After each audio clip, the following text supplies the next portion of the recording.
So, how do we take control of a life to benefit us? It's not easy because we have so many things happening within us each day with our internal dialogue.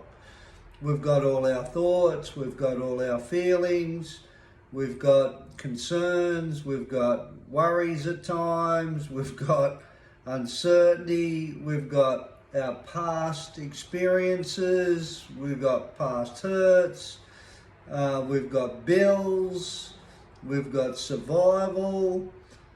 Like how do we take control of a life that seems so uncontrollable?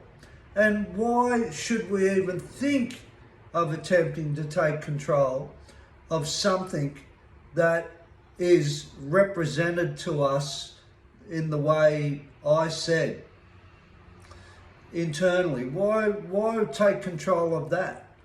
It's just so easy to live in not liking it. It's so easy to live in, it's just another day. It's so easy living in, well, this is my life. I don't know any better. It's always been this way. There's nothing other than this. Day in, day out, day in, day out. Why should we even think, as I said, of taking control of that? Well, I believe, and for what happened to me when I took control of my life, when I was in that, and hey, I'm still in that, but because I've got control of my life, it doesn't make me any better than anybody else, but it gives me the tools to separate out of that, to extend myself away from that uncertainty and that pressure of everyday life, where I can look at the struggle and the thoughts and the feelings and the uncertainty in it and go, okay,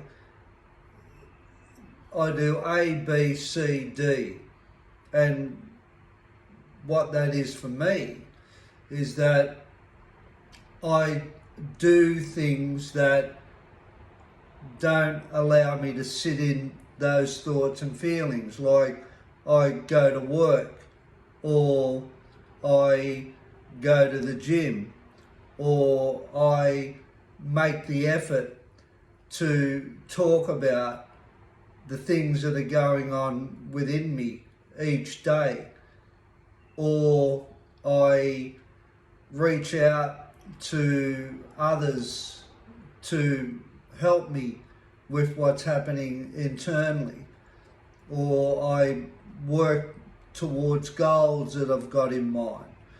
I'll do everything other than do the same thing day in, day out, where I'm not getting any benefit from it. Like the same thing day in, day out, where I don't feel any relief from the internal struggle. Like I might have patterns of going to the pub, or I might have patterns of behaving in ways where I'm escaping it just to get away from it, instead of dealing with it in a way where I'm looking at it and I'm taking control of it. There's a difference in taking control of it and avoiding the internal struggles and our thoughts and feelings in our life. When we take control of it, we're doing stuff with it constructively, where we are seeing it and looking at it and evaluating it and looking at our part in it and taking responsibility for it and owning it and being accountable for it. What I found, the more I owned the struggle and the uncertainty and the feeling and the thoughts and the internal dialogue, the more I owned that, the more I took control of my life. And that was the benefit for me. Owning the struggle allowed me to evaluate it, allowed me to look at it in a way where I had to deal with it instead of blaming people for it, circumstances,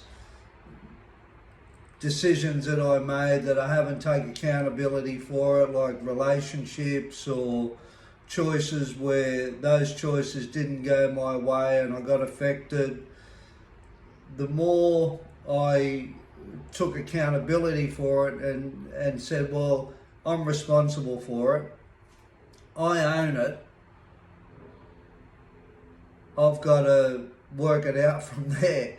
But when I wasn't like that, I was externalizing my problems and my thoughts and my feelings and what was happening for me internally to the outside world. I was always blaming somebody, or it's A, B, C, D, Y, it's not working for me. And so taking control of a life has benefits, as I said, because you've got to look at it where it's yours, it's nobody else's. And the benefits in doing that, you start looking at your behaviour and you start looking at your attitude and you start looking at your part that we all play in what's happening for us when we don't take control of our lives. And seeing that gives us an opportunity to do something about that. If we don't see our part in taking control of our lives to benefit our lives, we will just keep going on the way we're going on.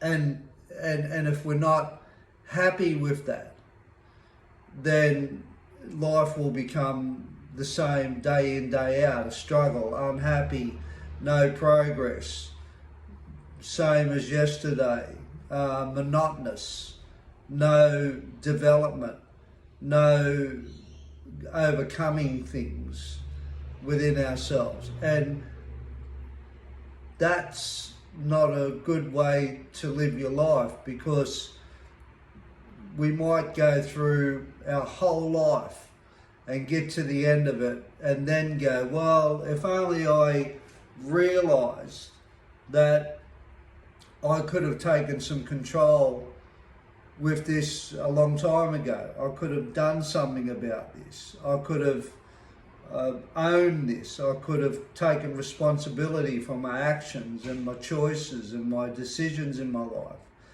And I could have overcome things if I would have done that stuff and owned my life when I could have done it. But then the question arises, well, if you can't see that you're not owning your life through being accountable for your decisions and your actions and your internal dialogues and your feelings, if you can't see that, it's not about blaming ourselves for that. It's about more so, hopefully, you do see that by not taking responsibility for ourselves, we're not owning our lives. And not owning our lives, it doesn't give us a chance to grow out of our internal struggle. Well, I don't think so. It never gave me a chance to grow.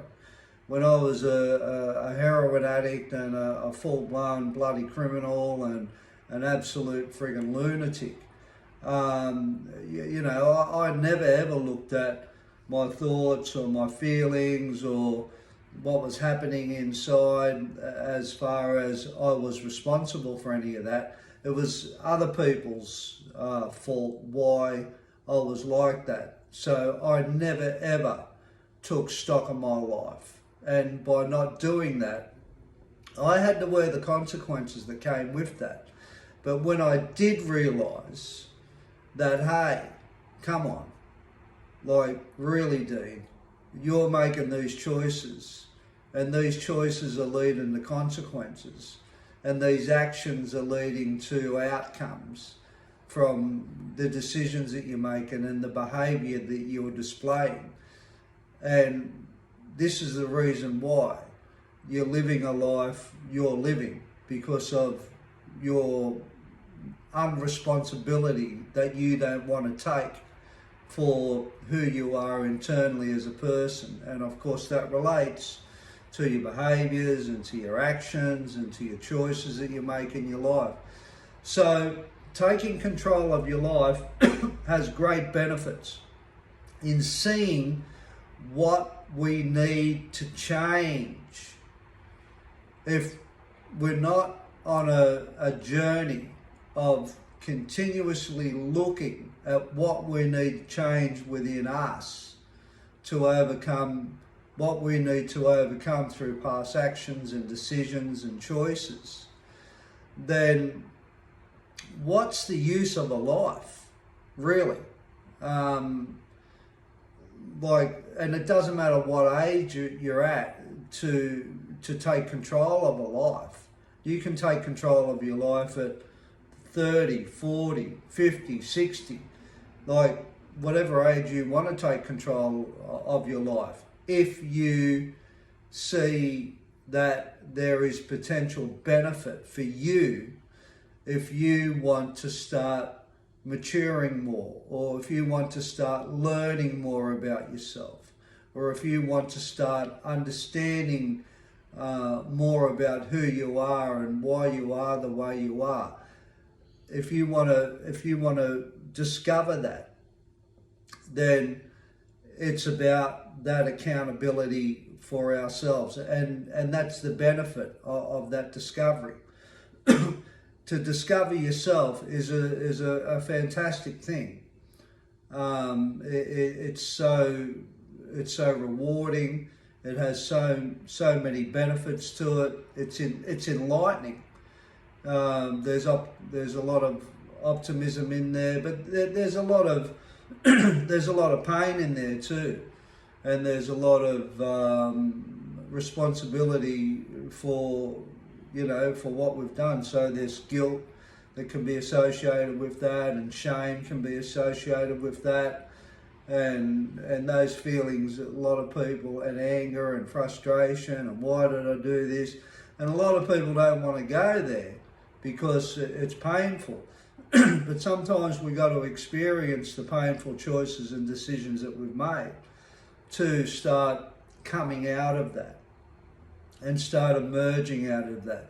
So again, taking control of a life is, through my window, about that, about, as I said, how you feel and how you think. And so that's a choice. If you want to look at taking control of your life, then I highly recommend. It's a great thing to do, and it's a very rewarding thing to do if you're on a path of self-discovery. You have a great day now, and take care, and never ever give up the internal wisdom and the internal battle within to find your beautiful self, which you have within your soul. You take care now.